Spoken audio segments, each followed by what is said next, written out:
I felt compelled to make this video, uh, kind of out of the blue. I don't know, I had some ideas running in my head. Thought I'd make the video, but if you have hate in your heart, uh, I'm not saying you're responsible for that hate, in that you weren't the originator of that hate, uh, but it is in you, and it is who you are, and you need to deal with it.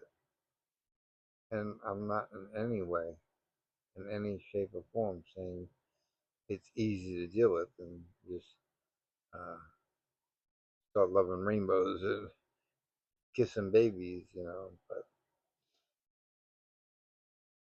because your hate was put there by your parents and your school and your society, it's generational hate, it's societal hate. Uh, and you pass that on to your kids and your grandkids, and not knowing you're doing it, you're not doing it on purpose. Uh, but you are doing it, and you need to stop it. And, oh God, the devil does not want me talking.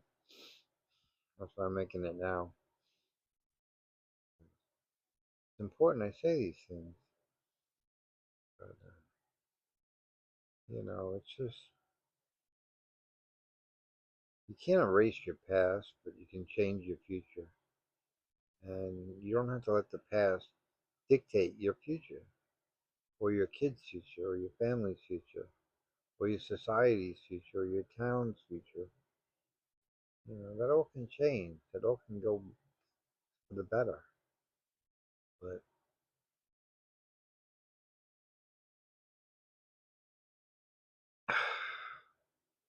it doesn't happen by osmosis. It doesn't haphazardly happen. You have to make it happen. And I know that seems hard, but you have to realize you have a problem before you can fix a problem. And the problem with fixing a problem is you only create a new problem. But every time you fix a problem, you create a new problem. And but hopefully it's not a worse problem.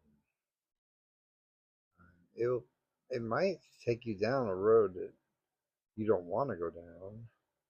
It might disrupt your life, change your job, change your wife or husband.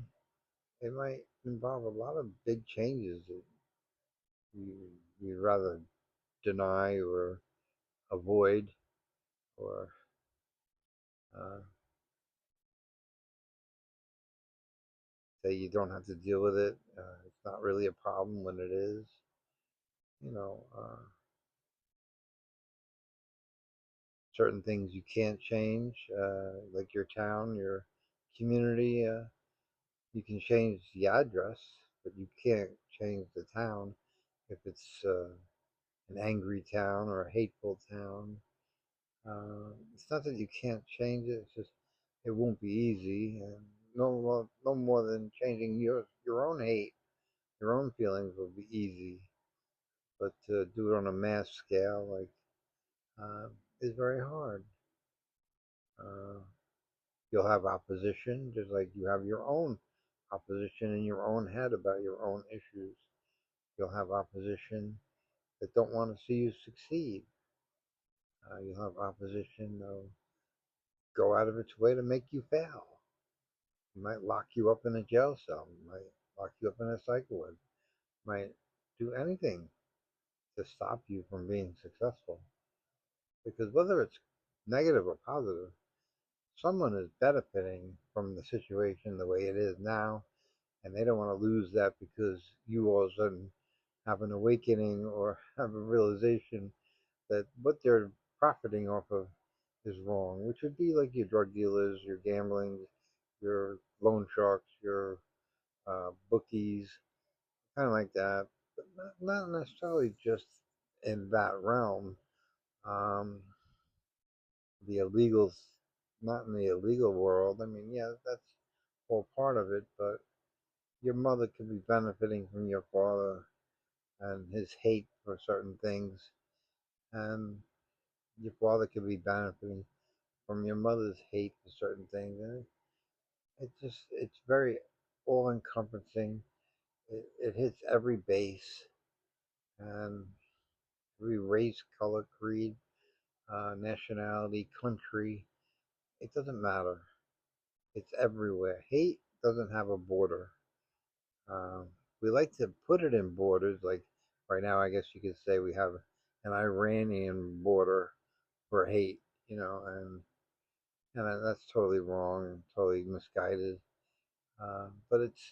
But like the president is benefiting from that hate. He's getting elected. He's getting people to do things they wouldn't normally do because of the hate for Iran.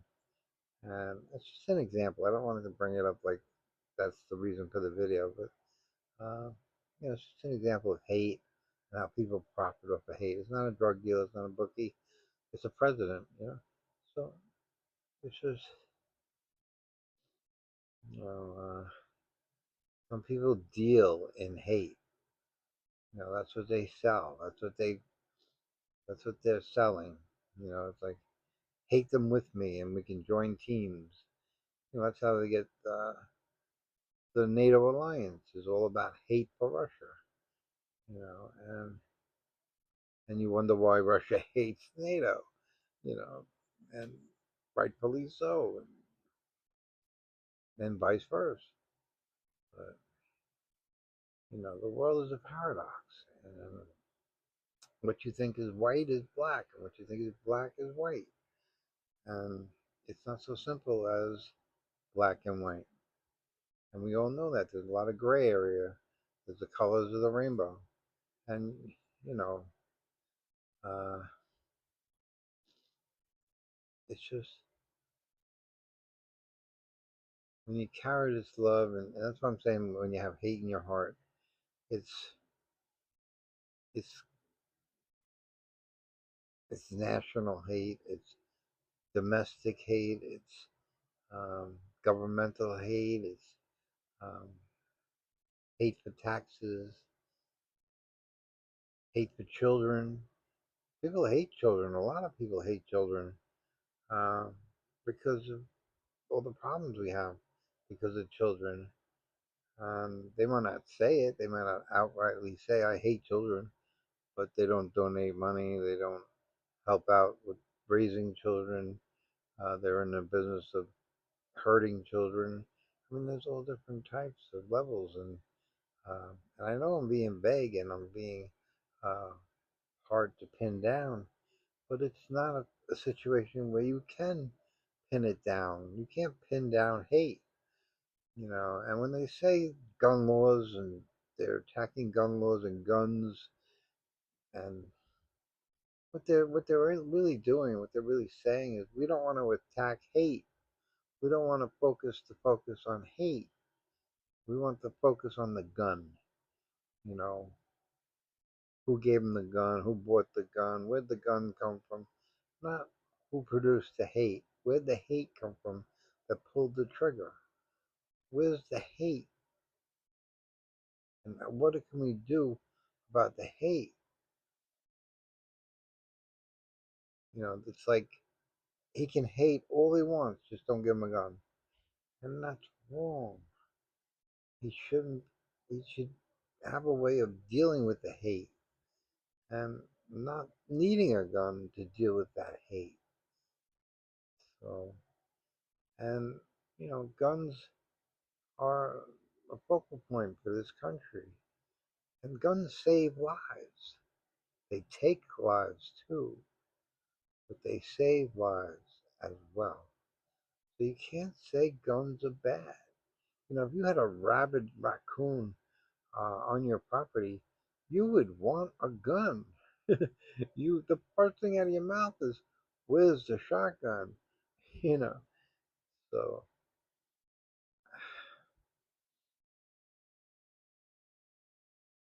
everything has a negative and a positive. Look how many people die in cars. You don't see anti-car groups, anti-hate car groups, or any. It's just. And when they deal with alcohol and drunk driving accidents, I mean, I've seen the videos, and it's horrible what these drunk drivers do. And what's even more horrible is the drunk driver behind the wheel doesn't even know what he's doing. Doesn't know what he's doing. He's drunk. But we don't attack alcohol like we attack guns. We attack the drunk driver. And, you know, we need to deal with alcoholism and make it easier for people who drink not to drive. I mean, there's nothing you can do, nothing I'm going to say or could say that's going to totally annihilate uh, drunk driving or gun assault or any of the things they talked about. But it's moving the pendulum in the right direction. Even if you did away with alcohol, even if you did away with all the guns, you would still have drunk drivers. You would still have shootings because there would be guns in the black market, and it would be available. You can't stop it. You cannot stop it. And you hurt the people that do it legally. You hurt the people that drink legally. You hurt the people that shoot guns legally. And you're really just like shooting yourself in the foot or cutting off your nose to spite your face. And this carriage ride guy that got killed in the city from the horses, I've never heard of anybody getting killed on one of those horses or because of one of those horses in the whole time I've ever known there were horses in Central Park. And I think this is the first death, when they're talking about shutting down the horse carriages.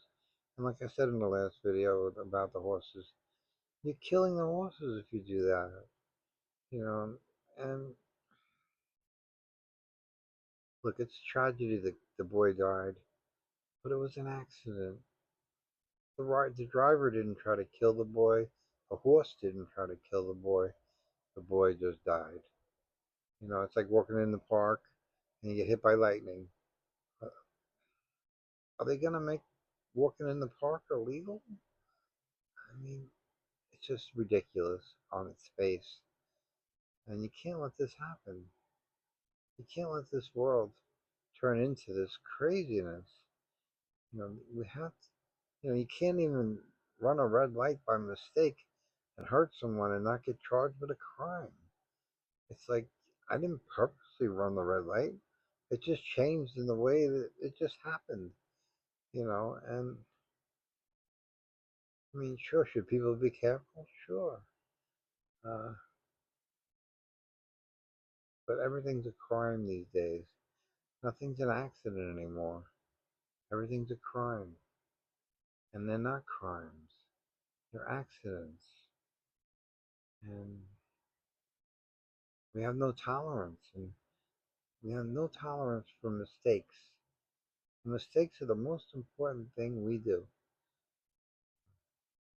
We learn from mistakes. That's why.